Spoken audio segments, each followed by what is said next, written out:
Chapter 34. What's wrong with me? That's what I'm thinking again tonight, Sunday night. Tomorrow it's back to school. To Cody, who wants me dead, and Benji, who ratted me out, and a world of everyone staring at me and whispering about me. Anyway, it's late. I'm supposed to be sleeping, but I can't. I'm at my desk looking out my bedroom window. It's pretty bleak. The fields are chopped, the leaves are down, and the sky is nothing but clouds. After dark, all you can see is a spill of light from the house that catches the edges of the fields. Tonight's worse. The air is freezing into snow sand. When the wind whips it against the window panes, the sound makes me tighten my blanket around my shoulders. Dad, Mr. McTavish, the dogs. If I let myself, I could picture the dog looking up at me from the field. I close the curtains and hear a little voice behind me. Cameron? I'll bet Jackie's sitting on the edge of my bed, but I don't turn around. I'm afraid I'll see him. Cameron, are you mad at me? Why won't you look at me? What do I tell him? I'm afraid he isn't there? I know I haven't been around. I'm sorry, but I've been hurting. You said things about me. I bite my lip and close my eyes. I see Jackie on the inside of my eyelids. Before I talk to you again, I whisper, you have to answer some questions. Okay. He looks nervous. Where are you when you're not with me? Jackie pauses. I don't know. What did you do before I came? Why are you asking me that? Because people think I'm crazy. Sometimes I think I'm crazy. You're not, Jackie says. I'd help you if you were. But what if I am and you're just... I'm me, Cameron. I'm just Jackie. No, you're something else, I say. You pretend to be my friend, but you tell me things that aren't true, things that get me into trouble. Like what?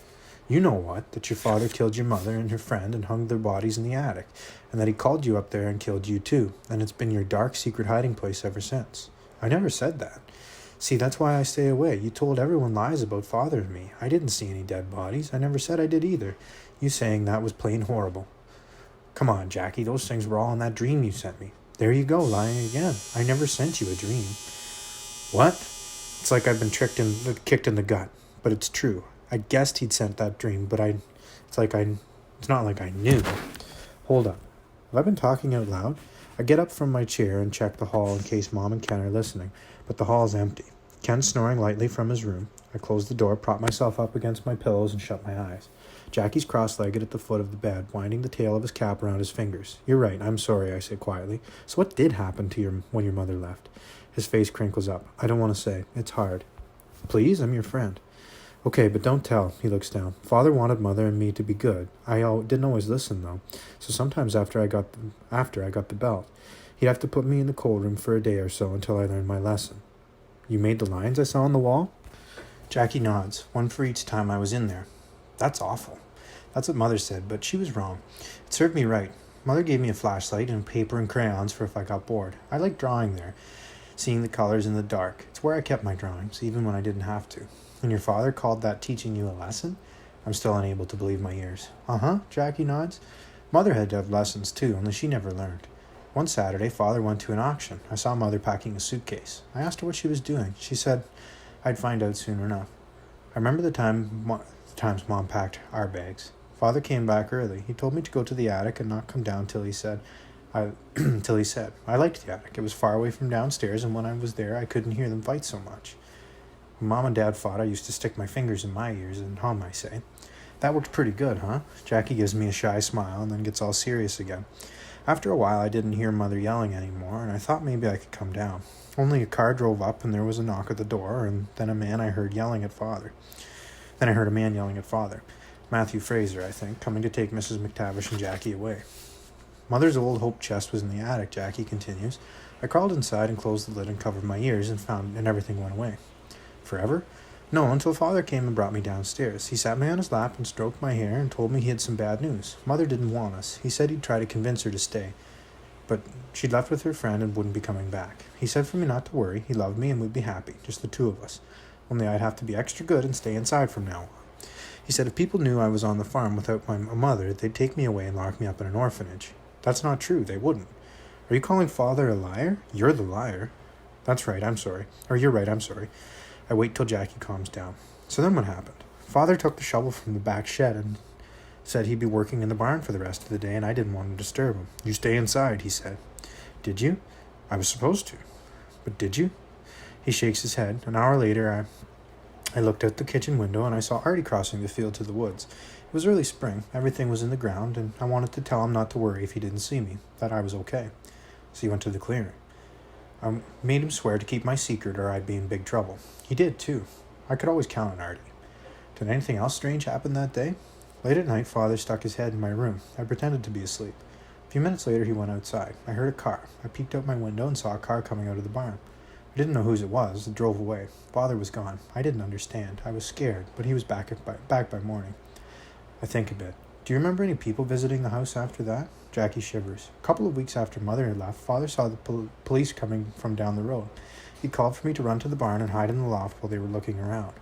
I buried myself in the hay. It was itchy. I thought I'd sneeze, but they were in and out of the barn in no time and everything was fine. But it wasn't fine, was it, Jackie? His eyes well up. Father got the dogs to keep people away, to keep us safe, but the dogs, he sobs. It was my fault, all my fault. What was your fault? There was a knock on the door. Cameron? It's Ken. Jackie disappears. Everything's fine. I get up and open the door. I was just waking up to pee. Okay then. I can tell Ken doesn't believe me, but he goes back to bed while I head to the washroom. I know so much more now. Jackie definitely didn't leave with his mother. That's proof that the letter she wrote about him being with her was fake.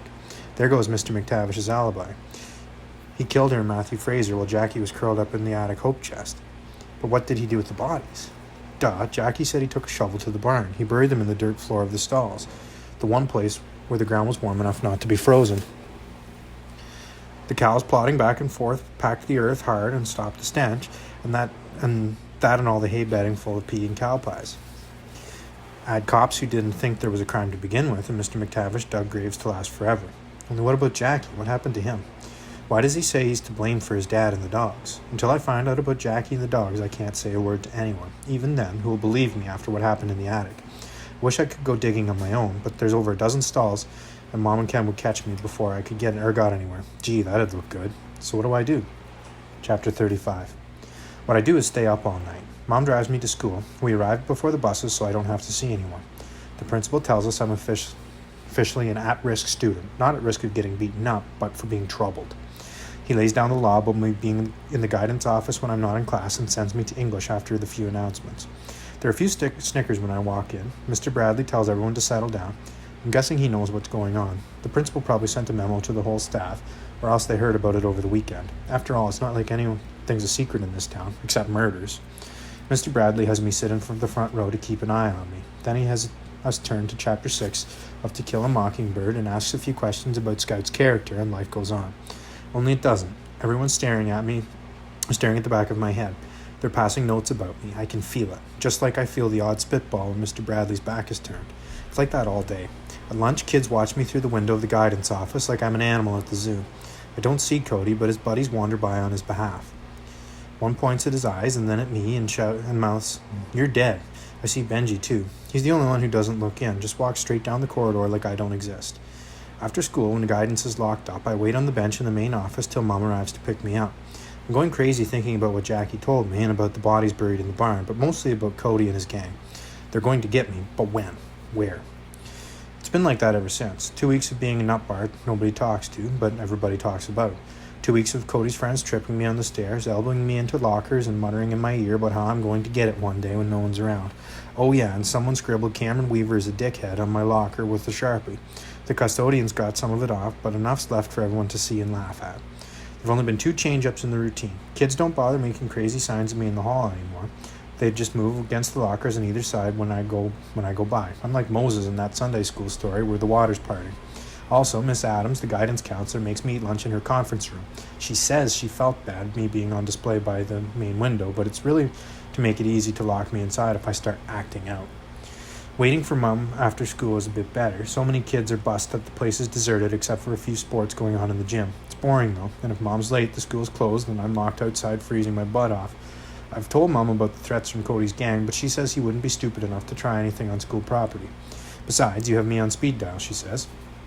Like that's going to help if Cody drives up and they haul me away in a car. Don't be silly, she sighs. Cody's too young to drive. You think he cares? He's not about to get himself arrested. That's crazy talk. So it's normal for her to think Dad wants to kill us, but it's nuts for me to think Cody could drive a car? Who's crazy? Anyway, before history one day, I tried talking to Benji. Go away, I've got nothing to say to you. You lied to me. You used me. You got me in trouble. He walks off so fast. You'd swear he was in a race. Please, I'm sorry, I say, keeping up. Too bad, stop following me. I don't want anyone to see us talking. It's bad enough I sat beside you on the bus. Home was no better. Jackie's back to hiding, too freaked by what he told me, I guess. I wish I could figure out his hiding place. That leaves Mom and Ken as the ones who will talk to me. Oh, and Graham and Grandpa on our weekly happy calls, which are too weird to count as talking. Ken tries to keep things light, but Mom watches me like a hawk. I'm surprised she doesn't make me use a plastic knife and fork in case I try to stab them, or wear foam padding for if I toss myself out the window. Speaking of Ken, the only time he's been away was the weekend he drove the 300 kilometers to see his kids. Is Mom really that scared to be alone with me? Kimberly's dance recital was amazing. I'll show you the video, he said when he got back. Patrick's just started Cub Scouts, and he's already got badges for knots and walking in the balance beam. Right, like they should be in the Guinness Book of World Records or the Olympics or something. Then he got quiet and sad. Mom went all sympathetic. I wonder if Mom wishes I was Patrick or Kimberly. I mean, they're obviously superhuman wonder kids, and I'm a psycho nut job who needs to have an unofficial guard around, since I'll obviously be too much for Mom to handle when I try to burn down the barn or start devil worshipping in the basement. Seriously, how long is Ken staying here? I mean, he's a nice guy and all, but it's not like I can trust him. And the longer he stays, the more it seems like Mom really is afraid of me. I'm worried he's turning into his father, I overheard her saying that one night to Ken. I'll never forget it. I know she's thought it once in a while, but to actually say it to someone besides me? Dad. What if I am turning into him? Would that be so bad, really? Once upon a time, Mom loved him so much she married him. So how could he be that bad? Okay, maybe he's messed up, and maybe I don't know all of it, but everyone messes up, don't they? I sure have. Mom has too. I'll bet. Or maybe Mom's God. She's sure been acting like it. Besides, Mom doesn't know what Dad's like now. People change. That's what she's always told me. It's never too late to change. At that government place, Dad said he'd stop drinking, and drinking was when the trouble happened. Okay, maybe not all of it, but most of it. At least the worst of it, the stuff I saw. That's what I remember, anyway. Ken's not perfect either. If he was, why did his wife get rid of him? Maybe it was just a bad match, but maybe that's all it was with Mom and Dad, too. At least Patrick and Kimberly get to see him. Their mom doesn't hide them away and make them think their dad's a monster. Dad. I lie in bed and stare at the framed photo on my night table with the shot of him hidden underneath. Dad. What would you say about all this? Would you act like I'm a psych case? You sure couldn't treat me worse than everyone else does. All of a sudden, I get this need. I grab the picture frame and twist the clips on the back. The cardboard backing slides out, and there it is, the photo of Dad and me at the beach. We've made a sandcastle, a pretty good one, with a moat in the wall, and he has his arm around me.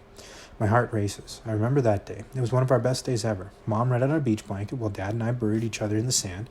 We all had soft ice cream dipped in chocolate. I got to try flippers and a snorkel mask. Dad, he's laughing. So am I. We're happy. I flipped the picture over. There's his number. He's a call away. No, I can't. Why not? I get that I can't see him. I get that I can't let him know where I am. But just to hear his voice, to know he cares about me, even just to know he's still alive, and to let him know I haven't forgotten about him. What's wrong with that? I mean, there's got to be someone I can talk to. Who else? I can't talk to Mom. I can't talk to Ken. I can't talk to anyone at school. I can't even talk to my grandparents, not about real stuff. As for old friends, do I have any? It's not like I know them anymore. That leaves me the shrink I'm supposed to meet, but no way am I telling a stranger stuff I'm afraid to tell myself.